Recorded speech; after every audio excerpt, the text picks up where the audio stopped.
Okay, this is 5.2, looking at the mean value theorem. Last time we looked at the EVT, which stands for the extreme value theorem. And the extreme value theorem says if f is a continuous function at every point of a closed interval AB, then there exists a absolute maximum and an absolute minimum. In other words, there is a highest y value and a lowest y value somewhere on that continuous function on the closed interval. The mean value theorem says if f is continuous at every point of the closed interval AB, so same hypothesis as the extreme value theorem, but then it adds and is differentiable at every point of its interior AB. That means there are no cusps, no corners, no jumps, and no vertical asymptotes anywhere on that interval. Then there is at least one point C in AB at which f prime of C equals f of B minus f of A over B minus A. Now geometrically, what this mean value theorem is saying is that if you have a nice, smooth, that's the differentiable part, curve on a closed interval, say like this, there exists a tangent line whose slope is the same as the secant line. So let's draw in our secant line here. Here's our secant line. It's connecting the two endpoints. There's the secant line. And its slope looks to be 1, 2, 3, 1, 2, 3, 4, 5. So it has a slope, m equals 5. That's the slope of the secant line. There exists at least one place on here where you have a tangent line the same slope as that secant line. So this one, m equals 5. You might see another one here at m equals 5. There might be another one here. I think it's probably all of them, but there's at least one place where the slope of the tangent line equals the slope of the secant line. Now, in terms of physically speaking, or looking at physics here, this connects the average rate of change to the instantaneous rate of change. So we have here, on the left is the instantaneous rate of change, that's this guy right here, equals the average rate of change at least one place on the interval if this is a continuous function on a closed interval, and on the open interval A to B, it's differentiable. So there exists a point C in the interval such that the average rate of change and instantaneous rate of change are the same. This can be used, it's even upheld in a court of law to prove that somebody traveling on a toll road for whom you could calculate an average rate of change. If their average rate of change is above the speed limit, then you get a speeding ticket because the mean value theorem guarantees that at some point on that interval they were speeding or going at least that speed. So there you have it. But that's the mean value theorem, powerful theorem, connects the average and instantaneous rates of change. So we're going to do a little process here. We have this nice continuous function, f of x equals x to the 2/3. On all real numbers, this thing looks kind of like bird wings. It goes like this and like this. On the closed interval from 0 to 1, it's a nice, smooth, continuous function. So we can say that this satisfies both hypotheses of the mean value theorem. One, it is continuous on a closed interval. Two, it is differentiable on the open interval. It is not actually differentiable at this point. That is where the cusp is. So the derivative on the left and the derivative on the right are different. The derivative on the left at that point would be negative, and the derivative on the right would be positive. So we talked about that before. So we can apply the mean value theorem and say that it's true that f prime of C, there's some point, has to equal f of B minus f of A. Remember, this is A and this is B. So we've got f of 1 minus f of 0 over 1 minus 0. If you simplify that by plugging in 1 right here, f of 1 is equal to 1 to the 2/3 power, or 1, and f of 0, same deal, 0 to the 2/3 power is 0. So we've got 1 minus 0 on the top over 1 on the bottom. That gives us a value of 1. So here we have f prime of C equals 1. So it's saying that somewhere over that interval we have a tangent line whose slope is the same as the secant line. The slope of the secant line, I'll show you where it is in this picture, is 1 between these 2 points. That's what we just showed over here. So we're going to find the place on the tangent line, C. It's a specific x value, C, for which the slope of the tangent line is equal to 1 as well. So we've got to find the derivative of f of x. Let's do that next. We've got f prime of x equals, by the power rule, 2/3 x to the negative 1/3 power. Go ahead and plug in c. F prime of c equals 2/3 c to the negative 1/3. So I've got over here 2/3 c to the negative 1/3 equals 1. Multiply by the reciprocal, c to the negative 1/3 equals 3/2. What algebra to do here? Take reciprocal powers of each side, so negative 3/1. This is 3/1, negative 3/1 power here. So I've got c equals 3/2 to the negative 3 power, which is the same as 2/3 to the positive 3rd power, and then go ahead and apply the 3rd power to the top. 2 to the 3rd is 8, 3 to the 3rd is 27. So at c equals 8/27, approximately, we have a tangent line whose slope is the same as the secant line. So at c equals 8/27. I'm going to show you in the picture here. Back up over here. Draw in a little tangent line right about here. It's about 1/3 of this interval we've got, the tangent line, that is parallel or has the same slope as that secant line.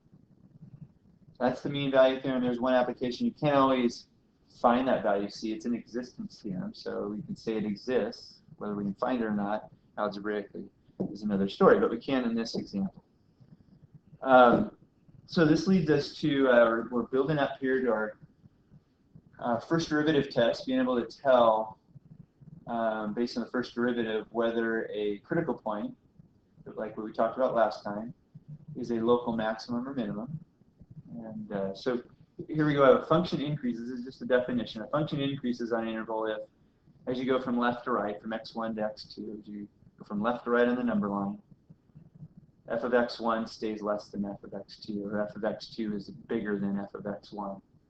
And a function is said to be decreasing on an interval if, when x1 is less than x2, f of x1 remains greater than f of x2 on that whole interval.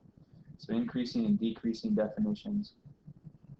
We have an important corollary to the MVT that says if f is continuous on closed AB and differentiable on open AB, then f prime is greater than 0, or if f prime is positive at each point in open interval AB, then f increases on the closed interval AB. And if f prime is negative or less than 0 at each point of AB, then f decreases on closed interval AB.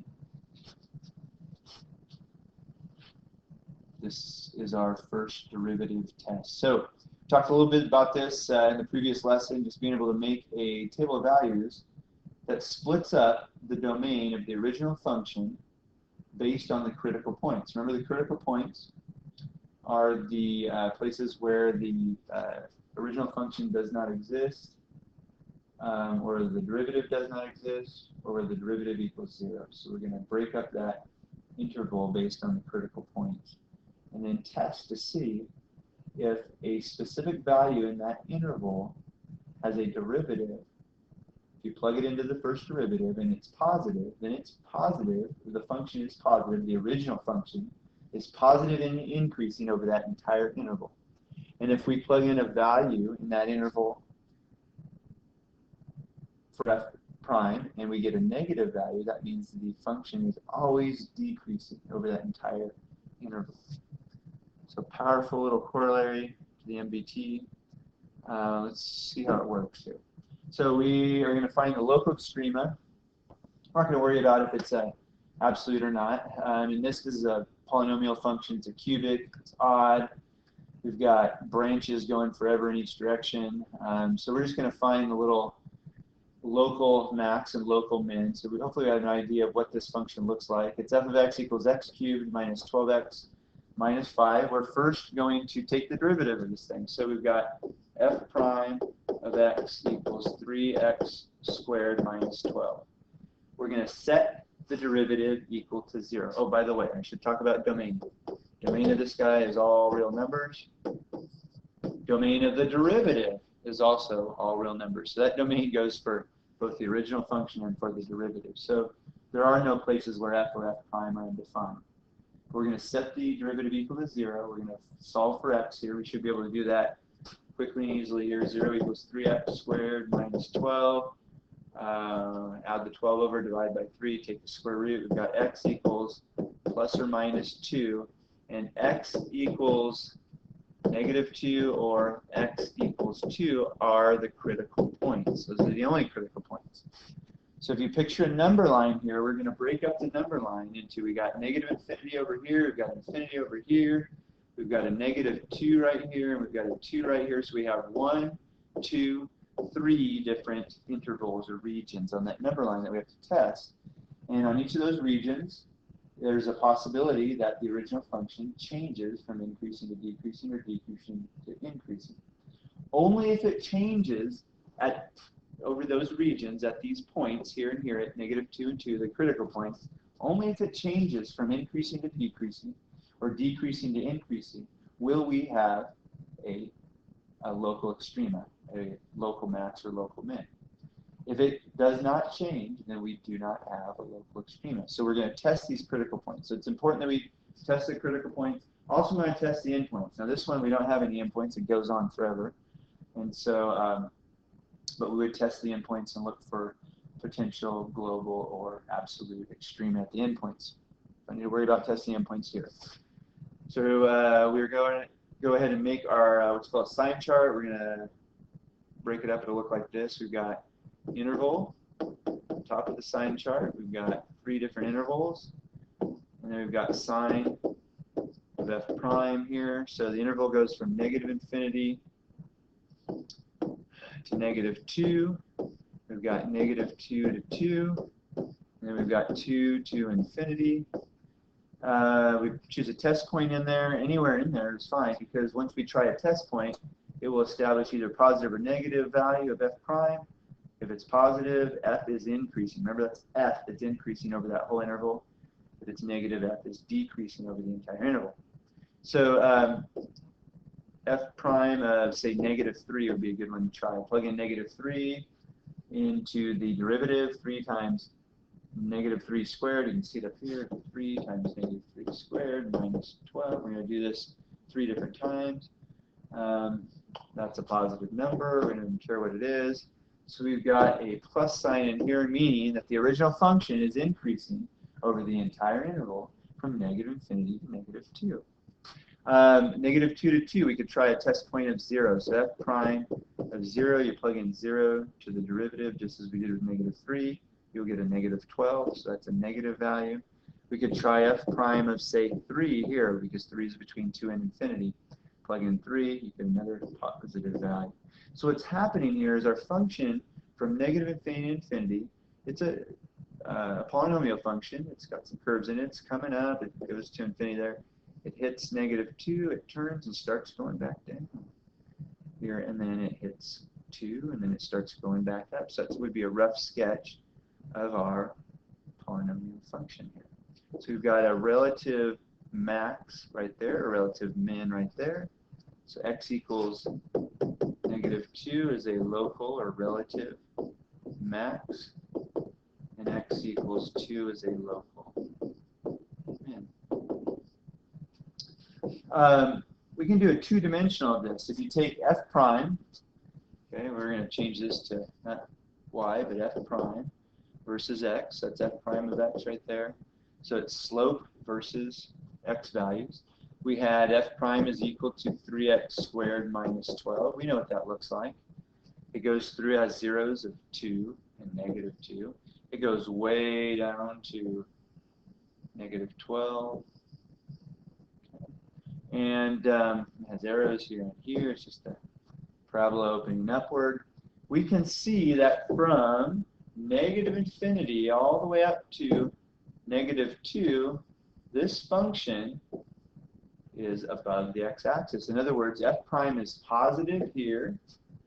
It's negative between -2 and 2. The graph is below the x-axis, and it's positive from 2 to infinity. We see the same thing. It's a two-dimensional version of this chart up here. It's positive, negative, positive. Another way to think about it, that's the first derivative test. It will tell us, without actually graphing the function, what the local maxes and mins are. Okay. Another corollary to the MVT says functions with the same derivative only differ by a constant. Reason for that is the derivative of a constant is 0. So we can work backwards, at least with polynomial functions we can, and maybe figure out what the original function f of x was given the derivative. Here's an example. I'm given f prime of x equals 2x squared minus 3x plus 7. That's the derivative. I can work backwards. I'm going to work backwards from the other end and come up with f of x. So here's the deal. I know that this 7 was a derivative of 7x by the power law. Right? I know that this guy right here, the middle term right here, had to have had an x squared on it. So I'm doing a little algebra problem. I'm asking if I were to take the derivative by the power rule of x squared, I would take 2 times something, let's call it y, to get -3. Or 3, and then you can put the minus sign in. So y equals -3 over 2. Let's put the -3 over 2 in here. So check that, -3 over 2x squared. If you take the derivative of that term by the power rule, you'd multiply 2 by -3 halves, and you would end up with -3x. And then this guy, we know it to be, we know this to be something x to the third, if we're working backwards from the derivative. So we've got this little problem. We've got, call it, we would move the 3 out in front, so 3 times what? Z equals 2, so z equals 2/3. So we've got a 2/3 out here, 2/3 x cubed. And then the other thing is we don't know if there was a constant on the end. We're going to go ahead and put a plus c, a generic constant, because the derivative of a constant is equal to 0. So it says up here, functions with the same derivative only differ by a constant. There could be any constant here. It could have been 0, but it could have also been any other number. So that's not going to show up in the derivative, because the derivative of the constant is 0. So there's our equation. This is building towards the fundamental theorem of calculus next semester. But we can reverse the process of taking the derivative and come up with the polynomial whose derivative is f prime of x. Can you find one particular function that passes through the point 1, 2? Now, if I say it has to pass through 1, 2, it's kind of like what we do when we say we have an equation, a linear equation, y equals 2x plus b, and we say it has to pass through 1, 2. You're going to plug in 1 for x and 2 for y and solve for b and then rewrite it. It's the same deal here. If I say it has to pass through 1, 2, I'm giving you a specific x and a specific y that it must pass through. Here's my specific x, here's my specific y, or let's call it f of x. So I'm going to plug in 2 for f of x. I'm going to plug in 1 everywhere I see an x, and I'm going to solve for c. And I will be able to get the particular value that c is equal to. So I've got 2 equals, this is 2/3 minus 3 halves plus 7 plus c. Combine all these together. I might use my calculator to do that. No, but 2/3, so we can find a common denominator. So it's 3, let's see, sorry. Multiply that by 2 over 2, so 4/6 minus 9/6. So that's minus 5/6 plus 7 plus c. Just bear with me here. We'll not pull up the calculator. I think we can handle this. So negative 5/6 plus 7 plus c. And then that would be 6 1/6. And you're going to subtract 6 1/6 from each side. And we've got negative 4 1/6, which is negative 6. And that is negative 25/6 equals c. So you could go right back up here, rewrite the equation. We've got our negative 25/6. So go right up here. Go ahead and take this c out. let's actually go up farther. Right up here. And we're going to go ahead and take the c out. So we'll do this. We're going to put in negative 25.6. So that's our original function.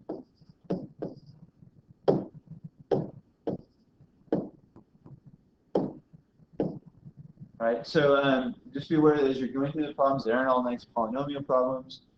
Looking at this guy right here, if we can find the derivative of it, we ought to be able to set it equal to 0. We also ought to be able to, with our knowledge of functions, be able to find where the derivative is undefined, break it up into its intervals, and find the local maxes and mins. So that's what you'll be working on as you practice in your homework.